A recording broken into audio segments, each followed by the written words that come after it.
안녕하십니까. 와이타임스 논평의 축구길입니다. 오늘은 한미관계 걱정 말라는 청와대의 오만과 객기에 대해서 함께 생각을 해보겠습니다. 김부겸 청와대 대변인이 한미공조가 지금 최상의 길로 가고 있다, 이렇게 이야기를 했습니다. 남북 간 철도, 도로 연결 이런 것 때문에 지금 한미 관계가 과속을 하고 있는데, 여기 때문에 이제 한미 관계에 많은 갈등이 우려되고 있다. 요즘 언론들이 지금 많이 보도를 했습니다. 우리 와이타임스도 여러 차례 비슷한 논조에 보도를 했습니다. 이런 언론들의 보도에 대해서 이 김부겸 대변인이 한미 간 공조는 최상의, 이 한미 간 공조가 최상의 협조 관계다, 그렇게 잘 되고 있으니까 걱정 내려놓으시라, 이렇게 신문을 들면서 그런 이야기 했다는 거죠. 그러니까 한마디로 말씀드리면 알지도 못하면서 깔고 있어, 이렇게 질책하는 분위기가 역력했다, 이렇게 이야기할 수 있습니다. 김부겸 대변인이 이렇게 말한 배경에는 17일에 조선일보, 중앙일보가 철도하고 도로와 관련해 가지고 한미공조 이상이 있다, 그리고 균열이 생겼다, 이런 보도를 한 것에 대해서 반박한 것입니다. 그러면서 이 김부겸 대변인이 그런 이야기를 했습니다. 되짚어 보면은 한 달여 전에 남북 공동연락사무소 개설을 두고도 똑같은 내용의 기사를 썼는데, 지금 봐라, 지금 미국과 무슨 문제가 있느냐, 한미 간에 이견이 있었던 것처럼 보도를 했는데 아무 문제 없이 잘 지나갔지 않느냐, 사실상 오보를 한 셈인데 그런 언론들이 또 떠드느냐, 이런 의미였습니다. 자, 그렇다 그러면 그 남북 공동연락사무소 문제를 한번 좀 되돌아볼 필요 있습니다. 청와대가 이미 사무소가 개설됐고 지금도 아무 문제 없이 잘 돌아가고 있다, 이런 취지인데요. 그러면서 이제 한미 간 공조도 문제가 없다, 이런 이야기를 한 겁니다. 진짜 그런가요?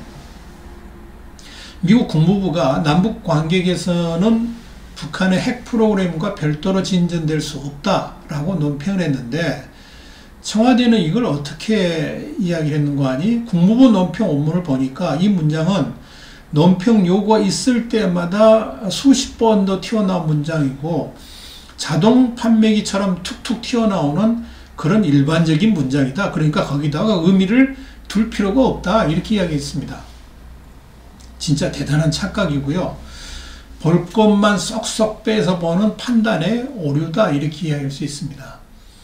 미국 국무부는 이에 대해서 개성으로 석유 반출하는 문제에 대해서 대북제재 위반 인물 구체적으로 이야기를 했고 항의를 한 적도 있습니다. 근데 그런 지적을 무시한 것은 문재인 청와대입니다. 그저 자동 판매기처럼 나오는 그런 문장이 아니다 하는 이야기입니다. 미국의 경우는 특별히 그 외교적인 사안에 대해서는 단어 하나하나 신중하게 표현을 합니다.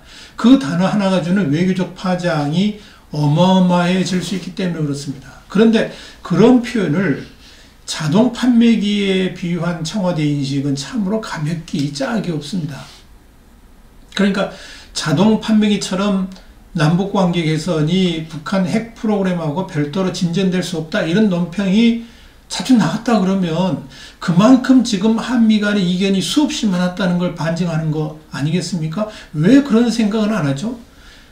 남북관계 개선이 북한 핵 프로그램과 별도로 진전될 수 없다, 이런 논평이 나와야 되는 게 아니라 이 남북연락사무소 개설을 참으로 축하한다, 잘 되기를 바란다, 이런 논평이 나오는 게 정상 아닙니까? 외교를 모르고 하는 말인지 아니면 오만인지 객기인지 정말 이해가 안 됩니다. 어쩌면 이 남북 공동연락사무소 개설을 하면서 미국의 간을 한번 봤다 그럴까요? 한번 간을 보니까 이 정도 밀어붙여도 미국이 말로만 시비 걸지 별로 반발하지 않는구나, 이렇게 생각했을지 모르겠습니다. 그래서 이번에는 좀 더 큰 건인 남북 철도하고 도로를 연결하는 것을 밀어붙이려고 하는지 모르겠습니다. 정말 우리가 청와대를 어디까지 이해를 해야 될지 모르겠습니다. 요즘 청와대 분위기를 보면 미국에 대해서 할평은 해봐라, 이런 분위기인 것 같습니다. 우리는 우리 식대로 갈 테니까 알아서 해라, 이런 분위기라는 이야기입니다. 남북 문제라든지 한미 관계에 있어서 항상 화두를 먼저 던졌던 문재인 대통령 통일한 외교안보 특보가 의미심장한 발언을 했습니다.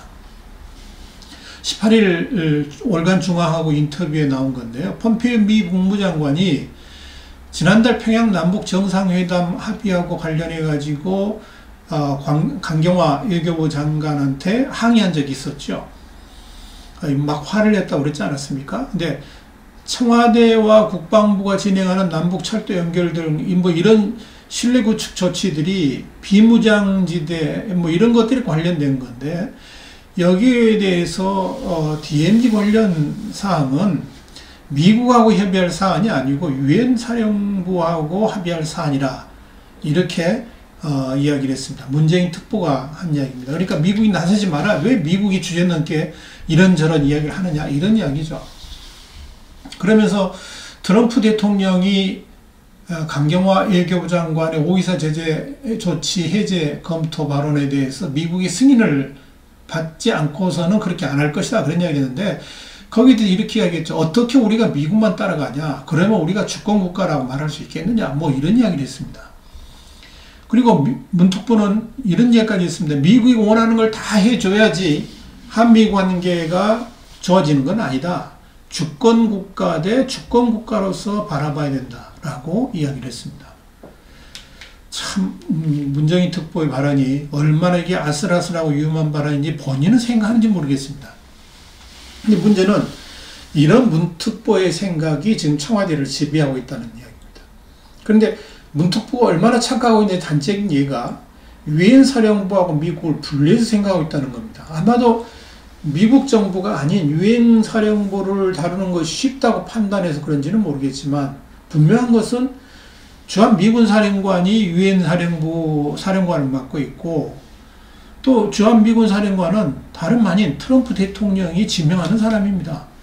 그렇잖아요? 어쩌면 이 주한미군 사령관이 군인이기 때문에 외교 측면을 잘 몰라서, 그러니까 뭐 한국 정부가 좀 밀어붙이기 쉬운 상대라고 판단해서 그런 말을 한지는 모르겠는데, 이건 진짜 청와대의 오만입니다. 그래서 나온 생각이, 우리가 오이사 조치 자체에 발이 묶여버리게 되면 모든 교류 협력이 끝나게 돼 있다. 그러면서 오이사 조치를 해제하고 금강산 관광이라든지 개성공단 재개 같은 것들이 필요하지 않느냐, 이런 생각을 문정인 특보도 하고 있고, 지금 문재인 청와대도 마찬가지 생각을 하고 있다 하는 그런 이야기입니다. 그렇다면 여기서 좀 되돌아봐야 될 게, 정말로 청와대가 말한 대로 한미 관계는 이상 없는 것일까요? 이 도널드 트럼프 미 행정부의 대북 금융제재를 총괄하는 재무부가 남북 정상회담에서 평양선을 한 직후에 지난달 7개 한국계 은행들하고 한국은행들하고 전화회의를 열고 대북제재 이행 상황을 점검하고 제재 준수를 당부한 적이 있었죠. 여기 대해서는 지난번 우리 Y타임즈에서 미국은 왜 한국의 은행들에게 직접 경고를 보냈을까, 이 논평을 통해서 자세하게 보도해 드린 적이 있습니다. 그 기사를 한번 참고해 보시기 바랍니다. 어찌됐건 특이한 것은 한국의 금융기관들의 대북제재 준수를 외교부라든지 공식 창구를 거치지 않고, 물론 미국 대사관에는 통보를 했다고 그러는데요, 직접 미 재무부가 한국의 은행들에게 접촉을 했다는 것은 굉장히 중요한 의미를 던져줍니다. 왜 그랬을까요? 한마디로 말씀드리면 문재인 정부를 신뢰하지 않기 때문에 그렇습니다. 하여간 뭐 알아서 곡해하고 자기 마음대로 왜곡하고 본질을 벗어나서 엉뚱한 상상을 하는가 하면 또 은폐까지 하고 있기 때문에 그렇습니다. 그래서 정부를 통하지 않고 은행들한테 직접 경고를 한 건 아니겠어요? 그러니까 지금 문재인 정부에 대한 미국의 신뢰도는 바닥입니다. 경고에 경고를 해도 많이 동풍입니다. 그런데 이번에는 남북 철도하고 도로 연결 문제에 대해서 더 직접적으로 경고를 하고 나섰습니다. 지금 문재인 청와대는 한미 간에 철저하게 공조가 잘 되고 있고 남북 철도 기공식도 잘 될 거다, 그런 이야기를 하지 않습니까? 그런데 그 말을 한 같은 날 미국은 이런 이야기를 했습니다. 한국 정부에 대한 대북 경협의 사업에 대한 목록, 구체적인 그런 뭐 이런 여러 가지 물자가 뭐가 오고 가는지 이런 사업에 대한 방안들을 제시하고 해당 사업들이 대북 제재에 접촉되지 않는다는 것을 한국이 직접 보증을 해라. 그렇게 이야기를 하고 나선 겁니다. 또 한국이 제재 위반이 아니라고 보증한 사업에서 추후 제재 위반 문제가 한 건이라도 드러나면 그 리스트에 포함된 모든 남북 경협 프로젝트를 중단해야 된다. 이런 입장도 통보를 했습니다. 그럼 미국 입장에서는 그겁니다. 남북 경협 사업을 할 테면 해보라 하는 거죠. 그런데 유엔 안보리의 대북 제재를 한 건이라도 위반하면 그에 상응하는 대가를 치러야 된다라고 경고를 한 겁니다. 물론 자 착공식 하는 거야 뭐 북한에 뭐 물자 가는 것 아니니까 뭐 문제가 없겠죠. 착공식 하면 그걸로 끝나면 됩니까? 바로 일이 진행돼야 되는데 자 그럼 북한 땅으로 건설 자재가 넘어가야 되고 건설 기계가 넘어가야 되는데 그게 가능한 일입니까? 그럼에도 불구하고 문재인 청와대는 공조가 잘 되고 있다 판단하고 있습니다. 지금 미국 정부는 문재인 청와대의 남북 공조에 촉각을 곤두서고 있습니다. 그러면서 연일 추가 대북 제재 조치를 쏟아내고 있습니다. 그래서 미국이 지난 15일까지 이 남북 경협 사업 목록을 전달해 줄 걸 요청했는데 한국은 17일 현재까지 아직 전달하지 않았습니다. 고민 많겠죠. 문재인 청와대의 생각대로 남북 철도 도로 연결의 착공식은 예정대로 할 수 있을지 모르겠지만 물자를 주는 것은 불가능합니다. 이제 그 다음에 문제라는 이야기죠. 공사 진행하려면 물자가 오가야 되는데 그 모두가 대북 제재 위반 사항이 될 가능성이 높습니다. 현금을 줄 수도 없습니다. 오죽했으면 조태열 주 유엔 대사가 16일 날 유엔 대표부 국정감사에서 그런 이야기를 했습니다. 뭐라고 했냐면 지금은 착공하겠다는 건데 본격적으로 진행되면 위반 소지가 있을 요소들이 있다. 그런 이야기를 고백한 거 아니겠습니까?